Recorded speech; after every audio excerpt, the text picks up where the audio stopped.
नमस्कार मु गुलशन कुमार ए वीडियो बनवार कारण कौन प्रथमे मोर लैंग्वेज किसी प्रॉब्लम थी मत ओडिया ठीक से आसुनी आपण मैंने बुझीपारे बोली मोर आशा सो प्लीज टिके एडजस्ट करंतु।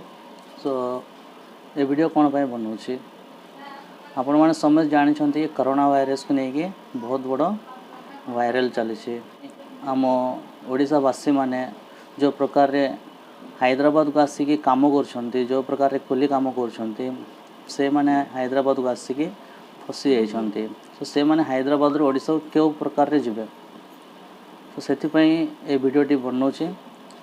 ए वीडियो को एंड पर्यंत देखंतु सर पर्यंत देखिकी सो वीडियो को आपण माने लाइक करबा दरकार नहीं बट शेयर करंतु जेते माने जेते हेई पारो सेते शेयर करंतु। सो देखंतु वीडियो केमिति अछि। नवीन बाबू को प्रथम आम नमस्कार। आमे ओडिशार गजपति और गंजाम जिलार प्राय 12 जन ओडिशा सरकार को आम नमस्कार। आम हैदराबाद कोटिटारे आम रही दीर्घ केते दिन है काम करथिलु किंतु हठात ये कोरोना भाइरस जो आम काम बंद हो जाइए आमको 2 दिन है खाइबा मिलूनी से आम ओडिशा सरकार आम सरकार को आम अनुरोध करूँ जगह आमको उद्धार करतु। आम परिवार लोक कुली काम करने निमंते तेलंगाना हैदराबाद को आसीथिलु। वर्तमान हठात कोरोना भाइरस जो कंपनी बंद हो गला। कंपनी बंद होगा परे आम मान को कंपनी मालिक बाहर को बाहर करदेला।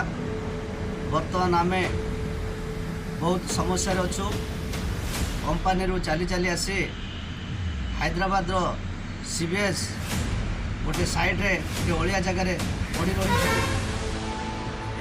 खाइबा मिलूनी पीवा पानी मिलूनी तेणु आम विशेष अनुरोध करशा सरकार आम राज्य सरकार को आम अनुरोध करमको यहीठार उद्धार कर पैसा पत्र किसी ना कि पानी पीवाई मिलूनी कि खाइबापी मिलूनी कौन लोक आमको साहाय्य करूना।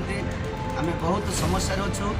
आमर पिला स्त्री मैंने सेपट बहुत आम जो कांदुंट आम एपरी समस्या तेलंगाना पड़ी रहीशु। एणु दयापूर्वक नवीन बाबू एवं ओटीवी सदस्य और कनक टीवी सदस्य मानक विशेष अनुरोध करुचु जे आमको ये तेलंगाना आम ओडिशा को आम स्त्री पिला मानकर सुरक्षा पाई जेमिति एठारु आम बाहरिबु से सुविधा आमको दिया जाओ। विशेष अनुरोध करुँ आम प्राय 4-5 दिन है खाइबा मिलूना पानी पीवा मिलूना आम सुविधा करने निमंते आमको निया जाओ। दयापूर्वक समस्ते अनुरोध करुचु हाथ जोड़ुचु विनती करुचु जेमिति आम एठारु जाइपारिबु एवं आम भोक उपास जब उद्धार पाइपारिबु। एथिपई पुनर्बार अनुरोध करुचु नवीन बाबू को आम जगह को आमको एठू स्थानांतर करंतु। आम गजपति गंजाम आसीचु आ बर्तमान आम उद्धार करने कहीं ना ना आम परिवार भासीजु आम 40-50 जन आम मरीजु दयाकोरी आम नवीन जी उद्धार करूँ।